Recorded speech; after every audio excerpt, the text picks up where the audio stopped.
नमस्कार दोस्तों।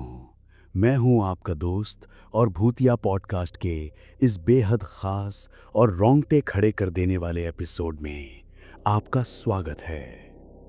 आज हम उस कहानी को वहीं से शुरू करेंगे जहां हमने पिछली बार छोड़ा था। कस्सार गांव, विक्रम और वो हरी रोशनी। शुरू करने से पहले एक ज़रूरी बात। अगर आप आज पहली बार हमारे साथ जुड़े हैं या आपने इस कहानी का पिछला हिस्सा नहीं सुना है, तो मैं आपसे गुजारिश करूंगा कि डिस्क्रिप्शन में या पिन कमेंट में दिए गए लिंक पर क्लिक करके पहले पार्ट 1 ज़रूर सुने, क्योंकि उसके बिना आज का डर अधूरा रह जाएगा। तो चलिए, बत्तियां बुझा दीजिए और तैयार हो जाइए कस्सार गांव के उस सच को जानने के लिए जो आपकी सोच से परे है। विक्रम की आंखें खुली, लेकिन उसे कुछ दिखाई नहीं दे रहा था। चारों तरफ सिर्फ अंधेरा था और एक अजीब सी चिपचिपी ठंडक। उसके शरीर पर कुछ लसलसा पदार्थ लगा हुआ था, जैसे वो किसी विशालकाय अंडे के अंदर बंद हो। उसने हिलने की कोशिश की, लेकिन उसका शरीर सुन्न पड़ चुका था।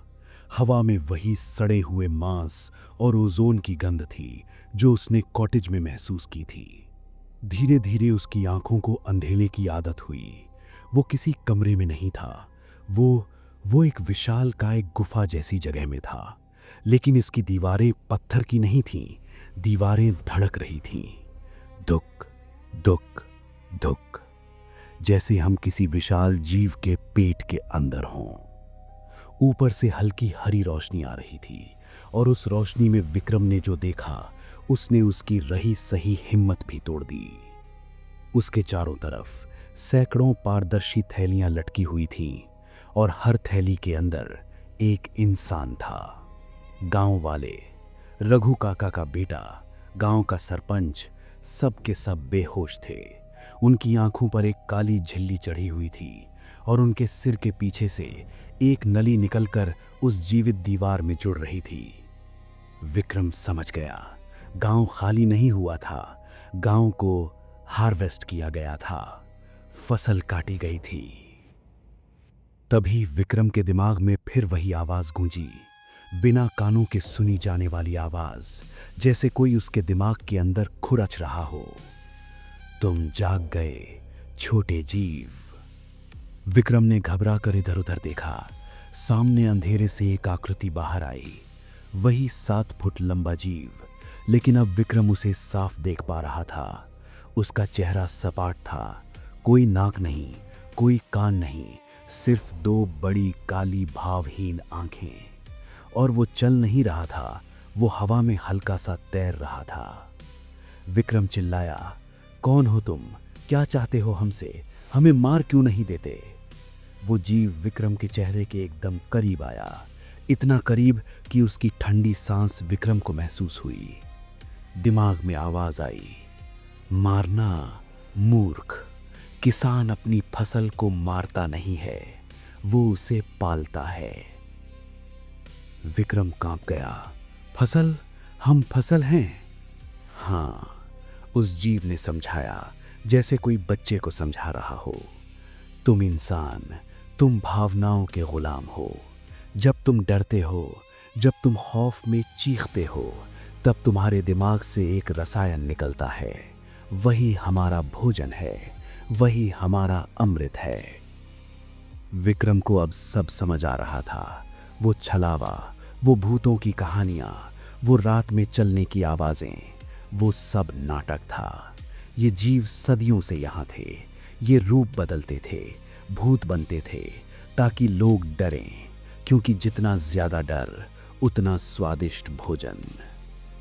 विक्रम ने हिम्मत जुटाकर पूछा, रघु काका, वो क्या था? वो सिर्फ एक होस्ट था, एक माध्यम, तुम्हें डराने के लिए। तुम्हारा डर सबसे मीठा है विक्रम, क्योंकि तुम्हारे पास कल्पना है। तुम लेखक हो, तुम वो भी सोच लेते हो जो नहीं है। इसीलिए हमने तुम्हें चुना है। किस लिए? विक्रम फुसफुसाया, प्रसार के लिए। उस जीव ने अपना लंबा 3 उंगलियों वाला हाथ उठाया। उसकी उंगलियां विक्रम के माथे की तरफ बढ़ रही थीं। विक्रम पीछे हटना चाहता था, लेकिन वो हिल भी नहीं पा रहा था। वो उंगलियां विक्रम के माथे को छूने ही वाली थीं। और तभी दोस्तों, विक्रम के साथ आगे क्या हुआ, ये जानने से पहले एक छोटी सी रिक्वेस्ट है। अगर इस कहानी ने आपकी धड़कनें बढ़ा दी हैं, तो अभी इसी वक्त भूतिया पॉडकास्ट को सब्सक्राइब कर लीजिए और बेल आइकॉन दबा दीजिए, ताकि डर का हर एपिसोड सबसे पहले आप तक पहुंचे।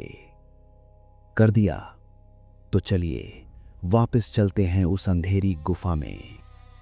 जैसे ही उस जीव की उंगली ने विक्रम के माथे को छुआ, एक तेज दर्द हुआ, जैसे किसी ने दिमाग में गर्म लोहे की कील ठोक दी हो। विक्रम चीखा और फिर सब कुछ सफेद हो गया। झटके से विक्रम की आंख खुली। वो हाँप रहा था। वो अपनी कुर्सी पर था। सामने उसका लैपटॉप खुला था। लैपटॉप की स्क्रीन पर लिखा था चैप्टर 4 कंप्लीट। विक्रम ने चारों तरफ देखा। वो अपने कॉटेज में था। बाहर सुबह की धूप खिली थी। बर्फ चमक रही थी। चिड़ियां चहचहा रही थीं। कोई हरी रोशनी नहीं, कोई चिपचिपा पदार्थ नहीं, कोई एलियन नहीं। विक्रम ने अपना सिर पकड़ा। क्या वो सपना था? उसने अपना शरीर चेक किया। कोई निशान नहीं। उसने खिड़की से बाहर देखा। रग्गू काका अपने घर के बाहर खड़े होकर गाय को चारा डाल रहे थे। उन्होंने विक्रम को देखकर हाथ हिलाया और मुस्कुराए। विक्रम जोर से हंसा, पागलों की तरह हंसा। सिर्फ एक सपना, अकेलेपन का असर। मैं पागल हो रहा हूं। उसने राहत की सांस ली, सामान पैक किया। अब उसे यहां एक पल नहीं रुकना था। वो नीचे उतरा, अपनी गाड़ी स्टार्ट की और शहर की तरफ निकल पड़ा। रास्ते में उसने पुलिस को भी फोन किया, लेकिन नेटवर्क नहीं था। करीब 4 घंटे बाद विक्रम शिमला शहर की भीड़ भाड़ में पहुंच गया। ट्रैफिक का शोर, लोगों की बातें, सब उसे संगीत जैसा लग रहा था। वो बच गया था। वो एक कैफे में रुका, वॉशरूम गया ताकि मुंह धो सके। उसने नल चलाया, ठंडे पानी के छींटे चेहरे पर मारे। उसने शीशे में अपना चेहरा देखा। वो मुस्कुराया। सब ठीक है विक्रम, तुम सुरक्षित हो। तभी उसकी नजर शीशे में अपनी परछाई पर पड़ी। उसकी मुस्कान वहीं जम गई। शीशे में विक्रम की आंखें सामान्य नहीं थीं। उसकी आंखों की पुतलियां इंसानों जैसी गोल नहीं, बल्कि जानवर की तरह आड़ी थीं, बिल्कुल उस जीव की तरह। और उसकी गर्दन के पीछे, त्वचा के नीचे कुछ रेंग रहा था, एक छोटा सा उभार जो ऊपर नीचे हो रहा था। विक्रम ने घबराकर पीछे गर्दन पर हाथ लगाया। वहां एक ताजा, बारीक सा चीरा था। और तभी कैफे के शीशे में विक्रम को अपनी आवाज सुनाई नहीं दी, बल्कि उसके दिमाग में वो आवाज गूंजी। हमने कहा था ना विक्रम, किसान अपनी फसल को पालता है। कसार गांव छोटा पड़ गया था। अब हमें बड़ा खेत चाहिए।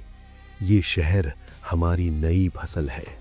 विक्रम चिल्लाना चाहता था, लेकिन उसका मुंह अपने आप बंद हो गया। उसके चेहरे पर एक मुस्कान आ गई, ऐसी मुस्कान जो उसकी नहीं थी। उसने अपना लैपटॉप बैग उठाया और भीड़ में खोने के लिए बाहर निकल गया। तो दोस्तों, कसार गांव का वो टेप रिकॉर्डर झूठ था। विक्रम बचकर नहीं आया, वो अपने साथ उन्हें ले आया है। अब जब भी आप भीड़ में किसी अजनबी को देखें और आपको बेवजह डर लगे, या किसी की आंखों में देखकर अजीब सी सिहरन हो, तो याद रखिएगा, हो सकता है वो विक्रम हो, या शायद फसल तैयार हो रही है। अगर आपको लगता है कि ये सिर्फ एक कहानी है, तो जरा अपनी गर्दन के पीछे हाथ लगा कर देखिए, कहीं कुछ रेंग तो नहीं रहा। आज के एपिसोड में बस इतना ही। अगर इस कहानी ने आपकी रातों की नींद उड़ाई है, तो इस वीडियो को लाइक करना ना भूलें। और हाँ, कमेंट में बताइए, क्या आप इसका सीजन 2 सुनना चाहेंगे, जहां शहर में फैलेगा ये खौफ। मैं मिलूंगा आपसे अगले एपिसोड में। तब तक सतर्क रहें।